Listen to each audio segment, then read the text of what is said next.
Good morning students, how are you? Welcome to all of you in physics online class. बेटा last lecture में हमने 6th B chapter को complete कर लिया था। आज हम 6th सी चैप्टर स्टार्ट करेंगे जिसका नेम है डिस्पर्सन ऑफ लाइट। सबसे पहले डिस्पर्सन ऑफ लाइट का मीनिंग क्या होता है? When white light pass into a prism then it split into 7 colour.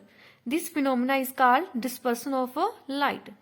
Okay, तो जो हमारे सिलेबस में जो फर्स्ट आर्टिकल है उसका नेम है रिफ्रैक्शन थ्रू ए प्रिज्म। ठीक है, सबसे पहले बेटा हम देख लेते हैं प्रिज्म क्या होता है। ठीक है, prism is a portion of transparent medium. ठीक है, it has two refracting surface. जो प्रिज्म है इसमें 2 रिफ्रैक्टिंग सरफेस होते हैं, जैसा डायग्राम में आपको दिख रहा है। ये हमारे पास 2 रिफ्रैक्टिंग सरफेस हैं। जो 2 रिफ्रैक्टिंग सरफेस है एक एंगल पे इंक्लाइंड होते हैं, that is called angle of prism. ठीक है, तो जो सेंटर वाला पोर्शन है this is called principal section. तो जो आज का हमारा मेन टॉपिक है उसका नेम है refraction through a prism. Refraction through a prism में हम 2 फॉर्मूला कैलकुलेट करेंगे। सबसे पहले calculation of angle of deviation, then prism formula. तो सबसे पहले हम कैलकुलेट करते हैं एंगल ऑफ डेविएशन। ठीक है, एंगल ऑफ डेविएशन। तो एंगल ऑफ डेविएशन को फाइंड करने के पहले सबसे पहले हम डायग्राम की तरफ देखते हैं। ए बी सी हमारे पास क्या है? एक प्रिज्म। देखो बेटा, वैसे तो प्रिज्म 3D में ऐसा होता है, बट हमने कोई भी डेरिवेशन को सोल्व करने के लिए एग्जाम में इस टाइप का प्रिज्म बनाते हैं।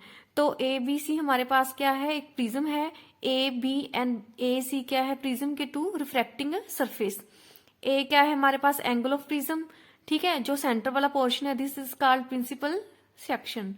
तो जो के एल है वो हमारे पास इंसिडेंट रे है। जब लाइट एक मीडियम से दूसरे मीडियम में एंटर होती है तो जा तो वो नॉर्मल की तरफ बेंड होती है, जहाँ नॉर्मल से अवे बेंड होती है। ठीक है, तो वो डिपेंड करता है refractive index between the 2 medium. तो मान लो इसका रिफ्रैक्टिव इंडेक्स μ1 है, तो प्रिज्म का रिफ्रैक्टिव इंडेक्स μ2 है, एयर का रिफ्रैक्टिव इंडेक्स क्या है? μ1। ठीक है, तो जो लाइट के एल है जब प्रिज्म के अंदर एंटर करेगी, ठीक है, तो then light bends toward the normal.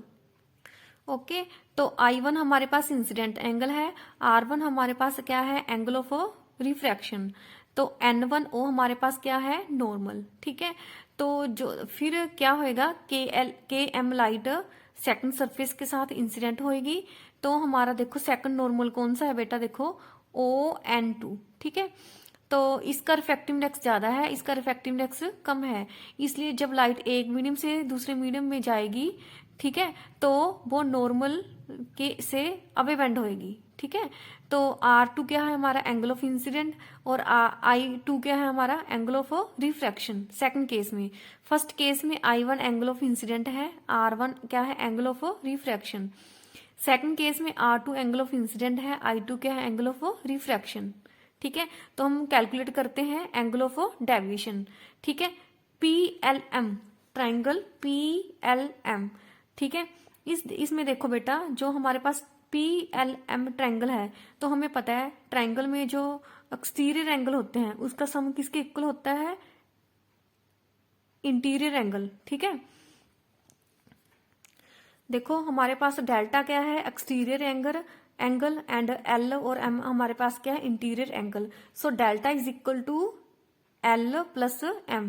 ठीक है, तो अब हमने क्या करना है? L और M की वैल्यू फाइंड करनी है। देखो I1 हमारे पास एंगल है, तो इसका वर्टिकल अपोजिट एंगल क्या होएगा? ये एंगल टोटल पूरा। ठीक है, ये वाला टोटल एंगल पूरा क्या होएगा? Vertical opposite angle. ठीक है, इसका मतलब जो I1 है that is equal to this angle, ये पूरे एंगल के इक्वल होएगा। ठीक है, इस एंगल की वैल्यू R1 है, तो इसका मतलब एंगल L की वैल्यू किसके इक्वल होएगी? I1 minus R1। ऐसे देखो इसकी इधर I2 हमारा ये वाला एंगल है, तो इसका वर्टिकल अपोजिट एंगल ये वाला कंप्लीट एंगल होएगा। ठीक है, तो इसकी वैल्यू क्या है? R2। इसकी M एंगल की वैल्यू क्या होएगी? I2 minus R2। तो हम यहाँ पे L और M की वैल्यू पुट कर देंगे। ठीक है, तो हम ब्रैकेट को ओपन कर लेंगे, हमारे पास डेल्टा की वैल्यू आ जाएगी I1 प्लस I2 minus bracket R1 plus R2। ठीक है, इसको हमने इक्वेशन 1 से रिप्रेजेंट कर दिया। देन बेटा ट्राइंगल देखो OLM। ठीक है, OLM हमें पता है ट्राइंगल के अंदर 3 एंगल होते हैं, उनका सम किसके इक्वल होता है 180 के। इसलिए angle O plus angle R plus angle R1 sorry plus angle R2 is equal to 180।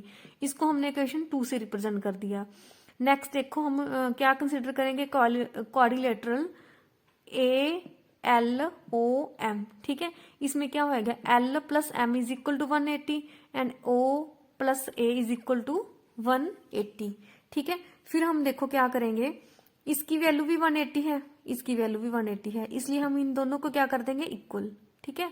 O से हमारा O कट गया, so R1 plus R2 is equal to A।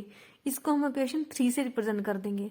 फिर हम क्या करेंगे, R1 plus R2 is equal to A value है, हम किस में पुट कर देंगे इक्वेशन 1 में, ठीक है। R1 प्लस R2 की जगह पे हमने क्या पुट कर दिया A। तो जो हमारी इक्वेशन 1 है वो किसके इक्वल आ गई, delta is equal to I1 प्लस I2 माइनस A, ठीक है। इसको हमने 4 से रिप्रेजेंट कर दिया। तो नेक्स्ट हम स्नेल्स लॉ अप्लाई करेंगे एट ए पॉइंट L पे। तो स्नेल्स लॉ क्या होता है, μ1 sine of angle of incidence is equal to second medium का refractive index sine of angle of refraction. First medium का रिफ्रैक्टिव इंडेक्स μ1 है, तो एंगल ऑफ इंसिडेंट हमारे पास I1 है। सेकंड मीडियम का रिफ्रैक्टिव इंडेक्स μ2 है और एंगल ऑफ रिफ्रैक्शन हमारे पास R1 है। तो इसको हम ऐसे राइट कर सकते हैं, sine I1 upon sine R1 is equal to μ2 upon μ1। This is equal to refractive index of second medium with respect to first medium, ठीक है। व्हेन एंगल इज स्मॉल, ठीक है, जब एंगल स्मॉल होएगा तो इसको हम कैसे लिख सकते हैं, I2 is equal to mu R1, ठीक है।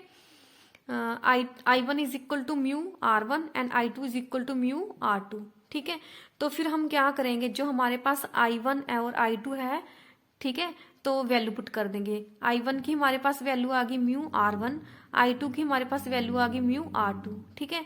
इसमें से म्यू कॉमन आ जाएगा, ठीक है। फिर हम इक्वेशन 3 का यूज करेंगे। इक्वेशन 3 में देखो क्या है, R1 plus R2 is equal to A।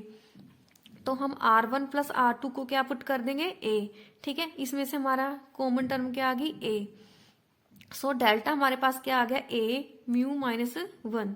तो बेटा ये हमारे पास क्या आ गया, एंगल ऑफ डेविएशन।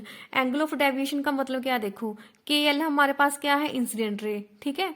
तो MN हमारे पास क्या है इमर्जेंट रे, ठीक है। जो रे मतलब कि प्रिज्म से इमर्ज हो रही है, बाहर निकल रही है। तो मान लो ये जो इंसिडेंट रे है LPQ इसकी इनिशियल डायरेक्शन है और N इसकी फाइनल डायरेक्शन है। एंगल ऑफ डेविएशन का मतलब है जो हमारे पास इनिशियल डायरेक्शन है और फाइनल डायरेक्शन है उनके बीच में एंगल, ठीक है। ओके स्टूडेंट्स, आपने इस डेरिवेशन को अच्छे से स्टडी करना है। कोई भी प्रॉब्लम हो तो मेरे साथ शेयर करनी है। Okay, thank you, have a nice day.